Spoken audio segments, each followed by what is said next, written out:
Колькі не праводзіць спецыяльная аперацыя «Арсенал» па канфіскацыі з абароту незаконнай зброі, яе чамусьці на руках у насельніцтва менш не становіцца.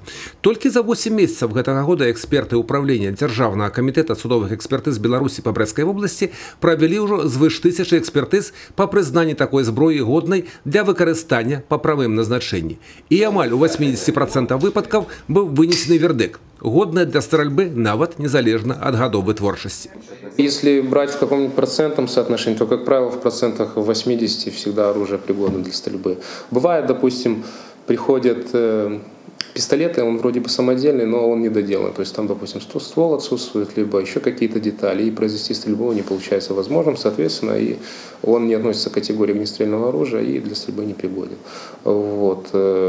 Бывает, что из заводского производства приходят те же охотничьи ружья, и где, допустим, какие-то детали отсутствуют. Вот, и они тоже для стрельбы, получается, непригодны. То есть, допустим, нет бойка, нет каких-то пружин, еще каких-то крючков, частей ударно-спускового механизма. Большасць канфіскаванай зброі, якая абавязкова трапляе на экспертызу, гэта паляўнічыя ружы. Але ёсць і даволі цікавыя экземпляры з пункту гледжання экспертаў-крыміналістаў па сваіх канструкцыйных асаблівасцях.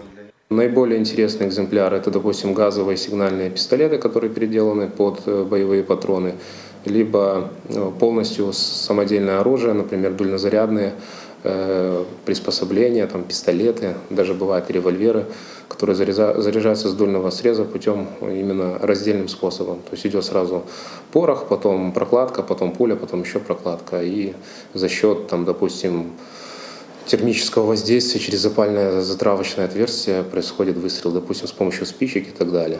Нелегальнай зброяй лічыцца не толькі сама зброя, а і розныя боепрыпасы. Здаць такі небяспечны арсенал можна ў любым райаддзеле міліцыі ў любы час. Калі ж вы нешта захоўваеце нелегальна, можа наступіць і крымінальная адказнасць па артыкуле 295 Крымінальнага кодекса Беларусі, што цягне за сабой да 7 гадоў пазбаўлення волі. Юрый Печур, Тыгран Акапян, тэлерадыёкампанія «Брэст».